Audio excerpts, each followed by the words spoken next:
Hello, my Christian friends. I'm Dr. Donald Jones, and welcome to 10 Minutes of Theology from the Bible.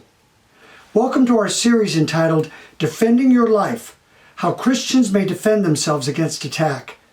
This is based on my new book of the exact same name. I put a link in the description below if you would like to purchase it. This book is not a discussion of the Second Amendment, which guarantees us the right to bear arms, but instead a comprehensive, detailed, biblical explanation of God's command to bear arms. Self-defense and the defense of others pours out of his very nature, power, and attributes, and is an intricate part of his societal and relational structures on the earth and in the heaven. Whatever our opinions are concerning this subject, we are to submit ourselves to God's commandments in the Bible, and God has a lot to say about it.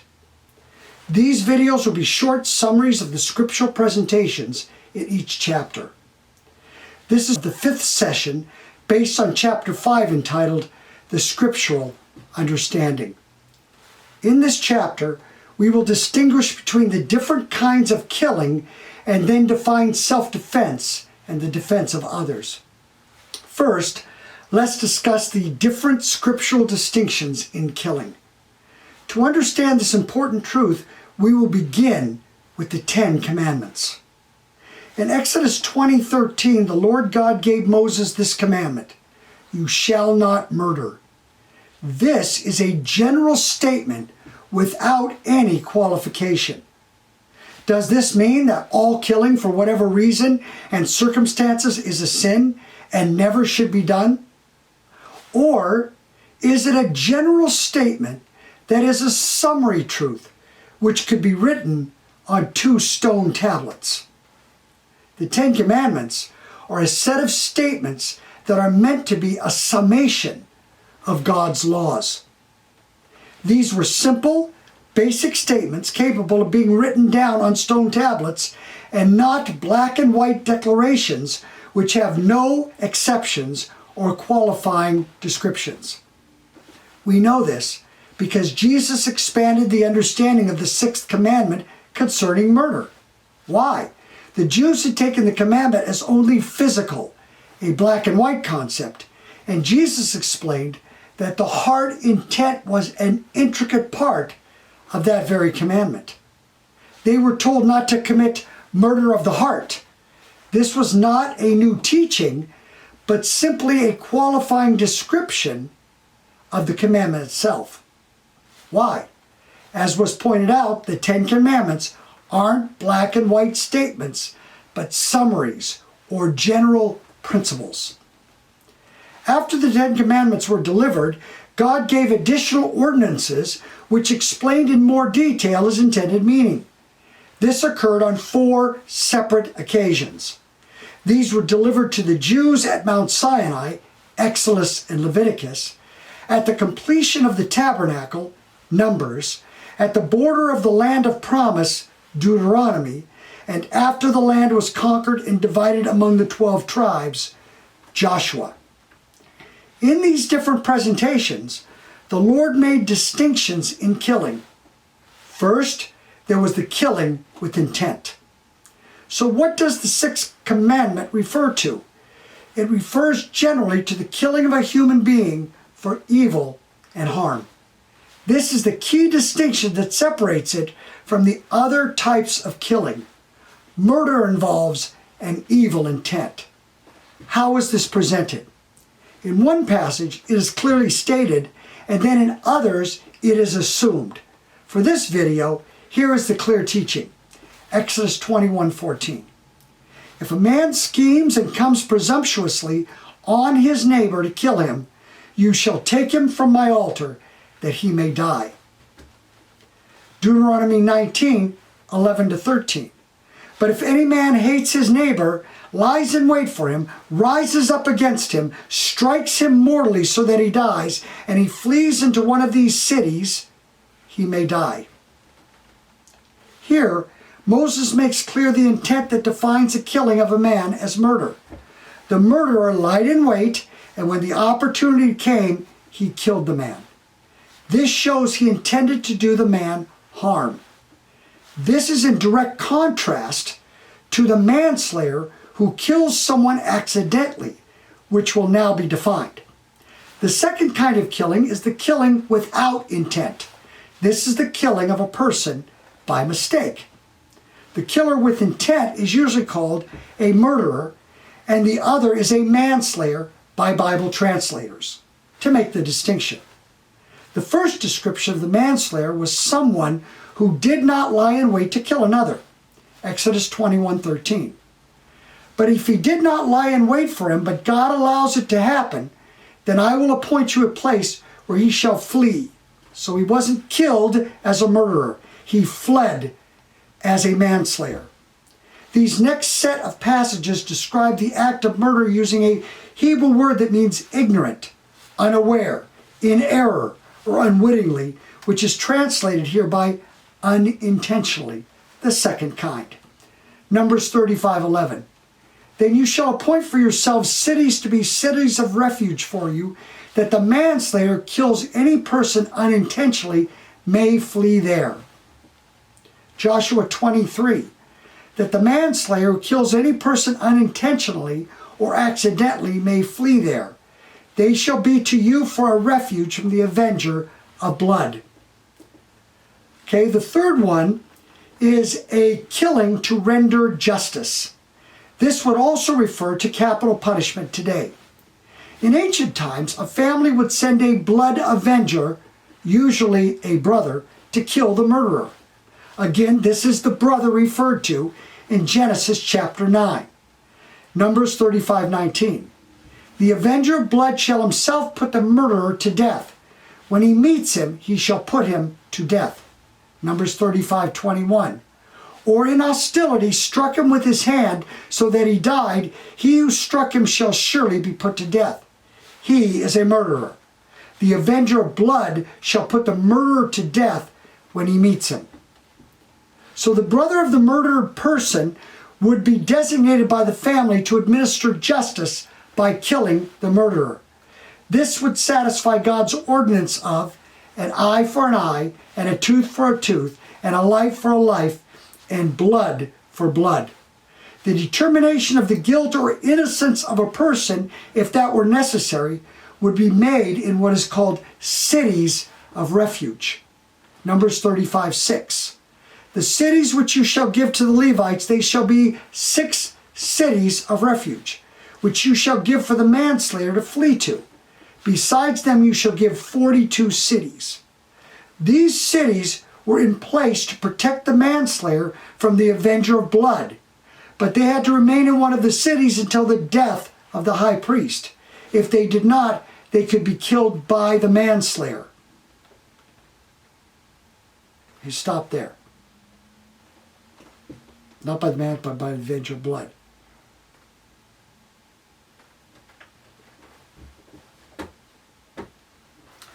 This is right after Numbers 35:6. Okay, 5, 4, 3, 2, 1. These cities were in place so that someone who had killed someone unintentionally could go to those cities and find refuge from the avenger of blood. But they had to remain there until the death of the high priest. If they did not, then they could leave the city and be killed by the avenger of blood. If it were not clear whether the killer was a murderer or a manslayer, the elders of the city of refuge would put him on trial. If he was found guilty of murder, he was to be cast out of the city and into the hands of the avenger of blood. If he was innocent, he was to remain in the city protected. Finally, it is important to note self-defense and the defense of others is not mentioned or referred to in these passages.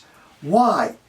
Because self-defense and the defense of others is not murder, and it is not accidental manslaying, and it is not the killing by justice. In fact, immediately after the divine laws were given in Deuteronomy 19, the Lord provides his rules for battle and war, which actually encompasses self-defense and the defense of others. Deuteronomy 21. When you go out to battle against your enemies and see horses, chariots, and a people more numerous than you, you shall not be afraid of them. For Yahweh your God is with you, who brought you up out of the land of Egypt. Why? He put it in place in Genesis 9. So the fourth killing is the killing to protect oneself, those we love, or the innocent. This is simply assumed as a legitimate way to protect oneself. In man-to-man combat, if someone is attempting to take our lives and will not stop unless he is killed, then we must take his life. This happened with David facing Goliath. When Goliath made his challenge, it involved a battle to the death. When Goliath saw that David would be his adversary, he threatened David's life. 1 Samuel 17, 43-44. The Philistine said to David, "Am I a dog that you come to me with sticks?" The Philistine cursed David by his gods. The Philistine said to David, "Come to me, and I will give your flesh to the birds of the sky and to the animals of the field." He was planning on killing David and would fight to the death. The action of self-defense and the defense of others has the main purpose of stopping violence and then ending a threat. In the Old Testament, we are given many illustrations and examples of self-defense and the defense of others. These are always seen as a normal part of life without explanation. When Nehemiah went back to the promised land from his captivity in Babylon, he encountered many adversaries. As he and his people built the city wall, they prepared to defend themselves. These were all regular citizens. First, he put families into groups. Each family carried weapons and defended a particular area where their family members were working. Nehemiah 4:13. Therefore I set guards in the lowest parts of the space behind the wall in the open spaces. I set the people by family groups with their swords, their spears, and their bows. They expected the Lord's help in this endeavor. Nehemiah 4:14. I looked and rose up and said to the nobles, to the rulers, and to the rest of the people, "Don't be afraid of them. Remember the Lord, who is great and awesome, and fight for your brothers, your sons, your daughters, your wives, and your houses." Those who were able to carry a weapon in one hand and work in the other did so. If they could not do this, they carried weapons at the side. Nehemiah 14:15-18. When our enemies heard that it was known to us and God had brought their counsel to nothing, all of us returned to the wall, everyone to his work. From that time forth, half of my servants did the work, and half of them held the spears, the shields, the bows, and the coats of mail. And the rulers were behind all the house of Judah. Those who built the wall and those who bore burdens loaded themselves. Everyone with one of his hands did the work, and with the other held his weapon. Weapon in one hand, did his work in the other. Among the builders, everyone wore his sword at his side, and so built. He who sounded the trumpet was with me. These were not soldiers in Israel's army, but regular people who were attempting to rebuild their nation and were being opposed. Notice, there is no discussion or resistance to the idea that they should defend themselves. Nehemiah 4:19-20. I said to the nobles and to the rulers and to the rest of the people, quote, "This work is great and large, and we are separated on the wall, far from one another. Wherever you hear the sound of the trumpet, rally there to us. Our God will fight for us." Isn't that beautiful? Once again, as they defended themselves, they trusted that God would be with them and protect them. They expected God to guide them as they fought. In Genesis 14, when his nephew Lot was captured by a coalition of kings who desired to conquer Sodom and Gomorrah, Abraham, his uncle, went, fought them, and rescued him. Then Melchizedek came out to bless Abraham for what he had done. This is critical because this king is a type of Christ, and his actions are God's verification. Listen to Genesis 14. Melchizedek, king of Salem, brought out bread and wine. He was priest of God Most High. He blessed him and said, "Blessed be Abraham of God Most High, possessor of heaven and earth." This is so important. We must understand that people of the Bible, God's people, assumed that self-defense, or even the defense of others, especially family members, was a holy act. Genesis 9, obedience to God, and still is. Now, let's consider something else. The defense of ourselves and others entails using enough force as necessary to stop the harm to us or others. It does not necessarily mean to kill or be killed. This defense does not include the fact that every single time a person is threatened with being killed, he has the right and obligation to kill the other person. This, of course, happens if that other person is going to keep going until he is killed. But there are many times where that person can be stopped, the police called, or etc. Something else like that. It doesn't mean because you start a fight, I get to end it. Because you try to kill me, I automatically get to kill you. Here are some reasons. The first reason is the implication of God's accountability. Listen to Genesis 9, verse 5, again from the last video.